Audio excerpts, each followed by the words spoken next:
Puji nama Tuhan, Bapak Ibu, saya ucapkan shalom buat kita semuanya, shalom. Apa kabarnya Bapak Ibu? Saya percaya kita yang di rumah pasti dengan penuh dengan sukacita, amin. Baik, sebelum kita akan memulai ibadah Eva kita, mari kita bersatu dalam doa. Terima kasih Tuhan Yesus yang baik, malam hari ini kami bersyukur Tuhan, kami boleh datang menghampiri tahta-Mu. Dan malam hari ini Tuhan kami mau menyembah-Mu Tuhan Yesus. Mari Roh Kudus bekerja dalam hidup kami, dan Kau Tuhan hadir dalam setiap penyembahan kami Tuhan. Bila nama-Mu saja ditinggikan, bila nama-Mu saja yang dimuliakan Tuhan Yesus. Terima kasih Bapa yang baik. Ini doa kami dalam nama Tuhan Yesus. Amin. Mari bersama-sama kita angkat pujian kita Bapak Ibu.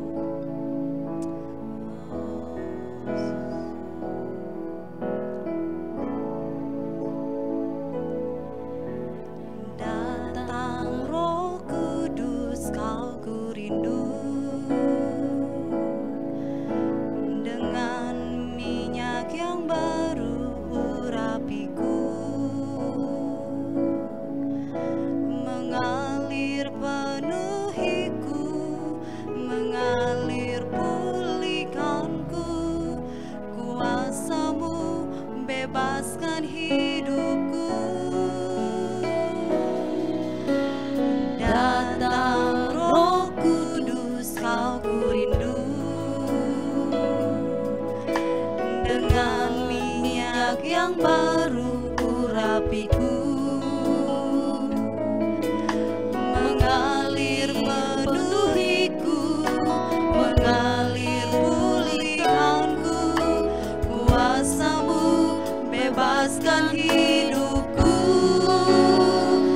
Satu yang ku rindu, bersekutu denganmu, bawaku lebih lagi tinggal di dalammu, nikmati hadiratmu, jamahlah seluruh hidupku.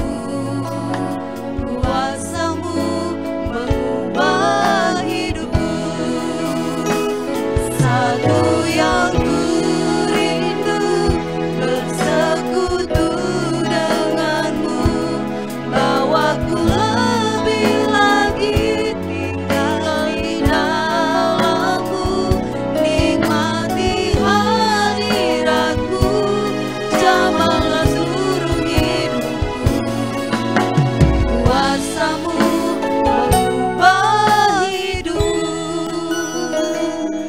lebih lagi bersama-sama katakan, datang Roh Kudus, Kau kurindu, dengan minyak yang baru urapiku, mengalir penuhiku, mengalir pulihkanku, kuasa-Mu bebaskan hidupku. Satu yang ku rindu, bersekutu denganmu, bawaku lebih lagi tinggal di dalammu, nikmati hadiratmu, jamahlah seluruh hidupku. Kuasa-Mu mengubah satu yang ku rindu, bersekutu denganmu, bawaku lebih lagi tinggal di dalammu, nikmati hadiratmu, jamahlah seluruh hidupku. Kuasa-Mu mengubah hidupku. Mari bersama-sama kita buka kedua tangan kita katakan, satu yang ku rindu, bersekutu denganmu, bawaku lebih lagi tinggal di dalammu, nikmati hadiratmu, jamahlah seluruh hidupku. Kuasa-Mu mengubah satu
Biar kami berjalan dalam kebenaran firman-Mu Tuhan. Kami berjalan dalam kebenaran firman-Mu. Dan kami angkat tangan kami. Kami angkat suara kami memuji kebesaran-Mu.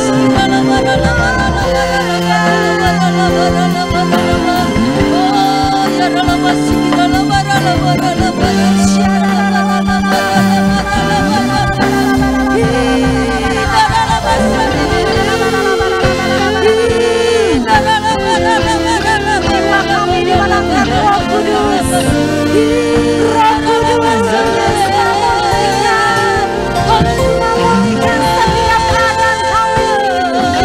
setiap keadaan kami.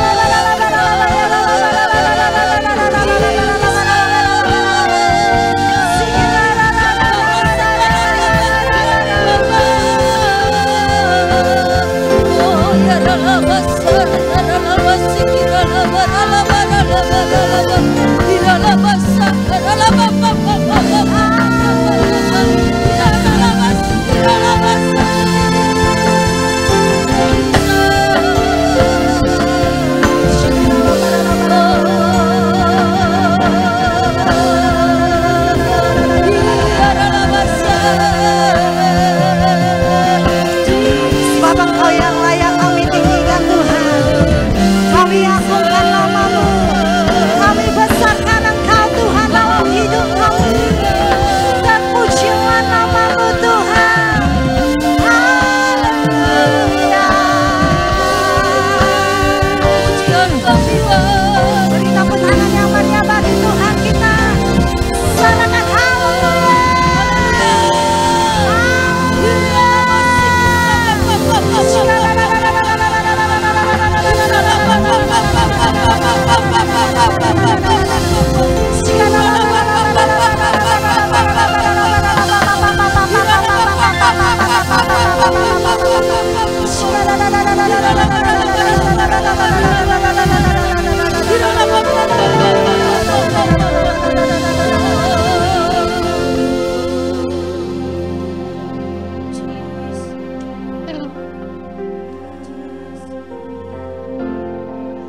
Mari bersama-sama kita buka kedua tangan kita Bapak Ibu.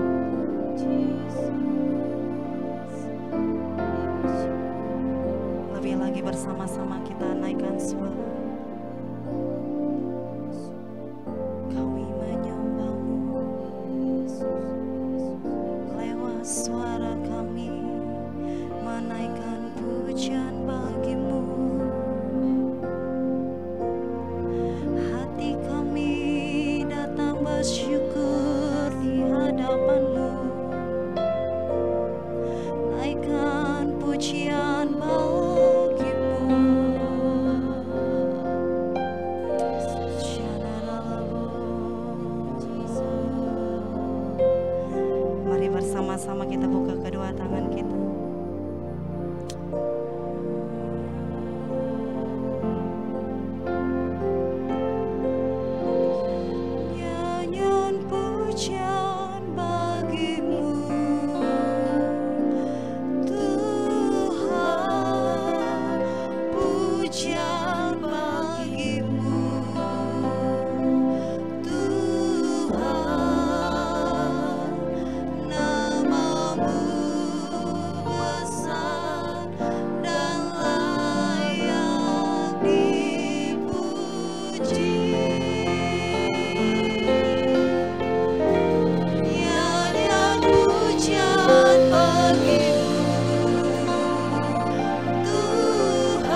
Halo Bapak Ibu, apa kabar? Saya berharap Bapak Ibu ada dalam keadaan baik-baik saja.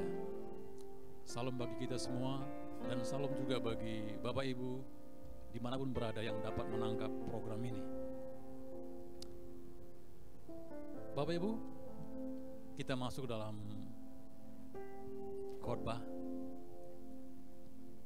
Tema kita malam hari ini adalah menjadi Kristen di rumah sendiri.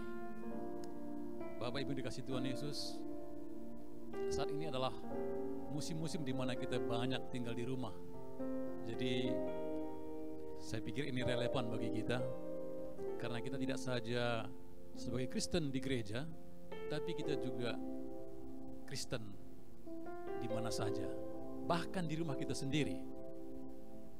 Karena hampir begitu banyak waktu yang kita habiskan di rumah. Jadi mari kita koreksi kembali, apakah kita sungguh-sungguh sebagai Kristen di rumah sendiri? Satu bukti bahwa kita Kristen sebenarnya adalah kita ke gereja, kita melakukan pelayanan, lalu kita memberi dalam pekabaran Injil. Tapi lebih daripada itu Bapak Ibu, sikap kita sehari-hari di rumah adalah menentukan apakah kita sebagai Kristen yang sesungguhnya. Nah Bapak Ibu dikasih Tuhan Yesus, ada beberapa item malam ini yang kita bahas, bagaimana sesungguhnya kita sebagai Kristen di rumah sendiri. Yang pertama tentu adalah tentang iman kita. Iman kita kepada Kristus akan membawa kita untuk menjadi seperti Kristus, seperti tertulis dalam Efesus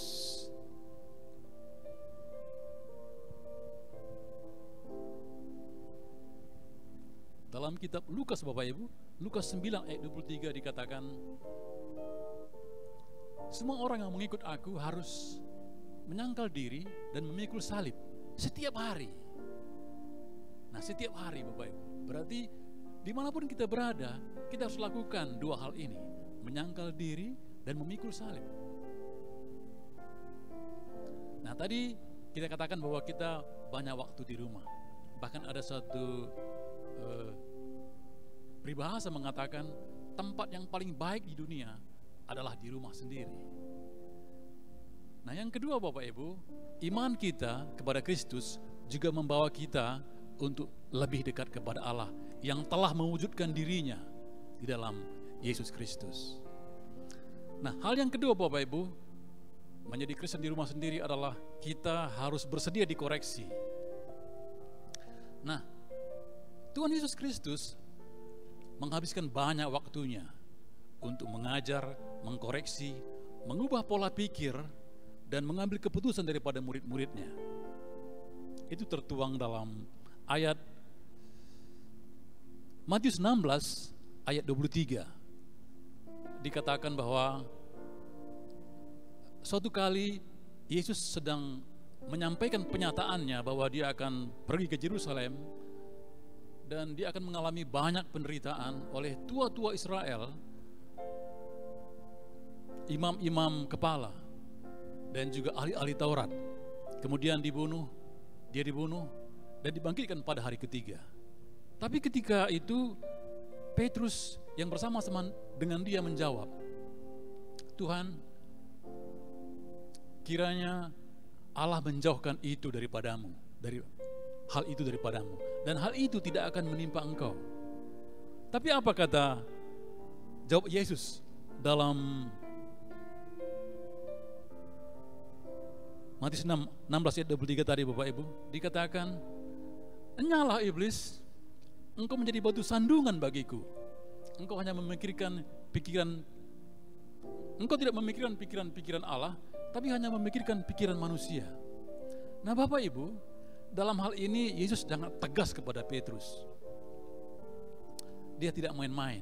Begitulah salah satu cara bagaimana Tuhan Yesus mengajar murid-muridnya. Kadang dia bawa seluruh, kadang dia bawa tegas. Kali ini dia sangat tegas kepada Petrus. Kenapa? Karena nubuatan yang telah ada sejak berabad-abad lamanya, jauh sebelum kelahiran Yesus sendiri lahir, nubuatan itu sudah ada. Dan momentum itu ditunggu oleh Tuhan Yesus untuk dia lalui, meskipun dia dalam ketakutan, Bapak Ibu.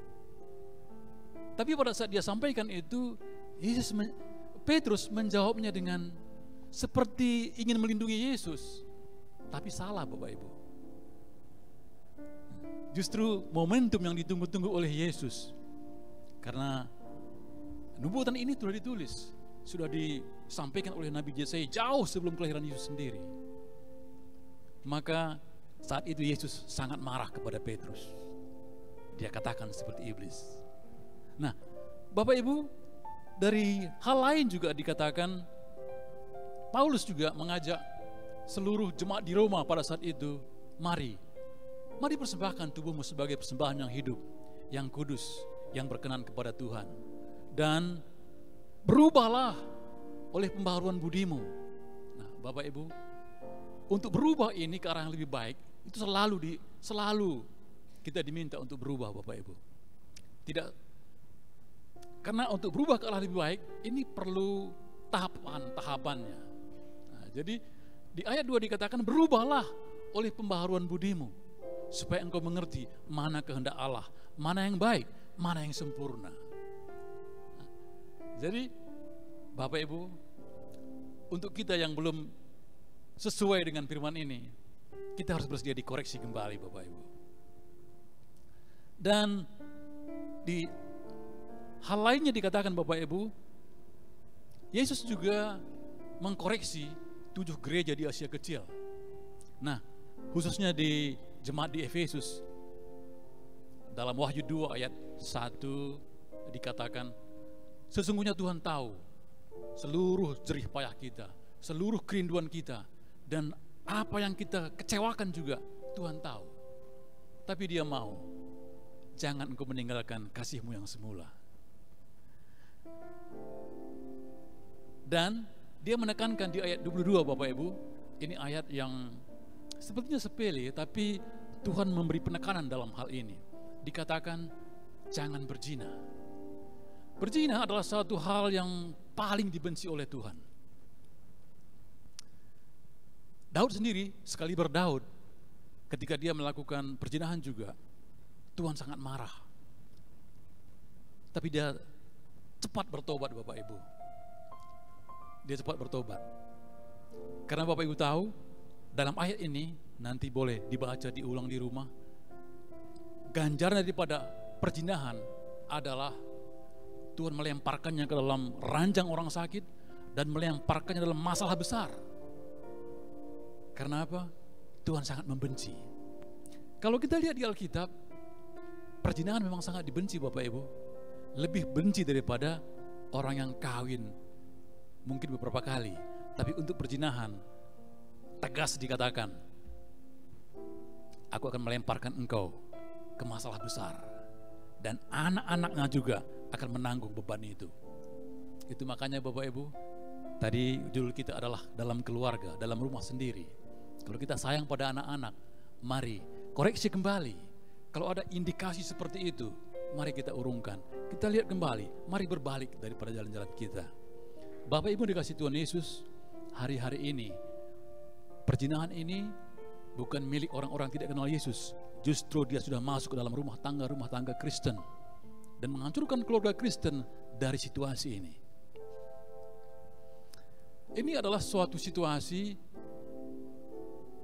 di mana dilakukan secara senyap, tapi aromanya, Bapak Ibu, bisa menghancurkan sendi-sendi keluarga yang telah dibangun bertahun-tahun, Bapak Ibu. Tidak ada yang tahu, tapi aromanya luar biasa menghancurkan. Itu sebabnya Tuhan sangat membencinya. Bapak Ibu, mari kita koreksi kembali. Dan berikutnya, Bapak Ibu, begitu juga dengan para anggota keluarga. Kalau ingin berbahagia di rumah kita, mari kita juga melakukan peran kita masing-masing. Sebagai anak, mari menghormati orang tua. Dan sebagai istri, harus juga hormat pada suami. Tidak masalah apakah suami kita mungkin loyo di hadapan kita, tidak berdaya di hadapan kita, tidak gentle di hadapan kita. Tapi firman ini mengatakan, hormati suamimu. Bapak Ibu, kita koreksi kembali.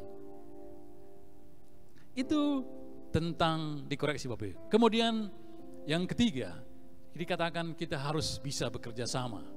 Nah Bapak Ibu, kita lihat Yohanes 13 ayat 34 dan 35, di mana Tuhan Yesus menasihati murid-muridnya untuk saling mengasihi dan membantu.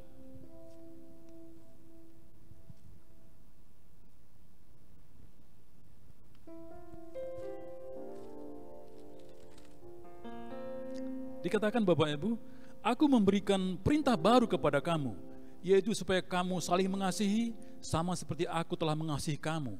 Demikian pula kamu harus saling mengasihi. Dengan demikian semua orang akan tahu bahwa kamu adalah murid-muridku, yaitu jikalau kamu saling mengasihi. Nah Bapak Ibu, ini mungkin sudah sering kita lakukan. Bahkan banyak mungkin orang yang di masa pandemi ini kita sudah menolong orang lain. Jika Bapak Ibu sudah menolong orang lain, bersyukurlah, karena Bapak Ibu berarti sudah memberikan jawaban dari doa-doa orang yang Bapak Ibu tolong. Nah, kemudian juga dikatakan Bapak Ibu bahwa kasih juga menutupi banyak dosa. Dan yang terakhir Bapak Ibu, suami juga dianjurkan untuk mengasihi istrinya, sama seperti Kristus mengasihi jemaat dalam Efesus 5 ayat 25.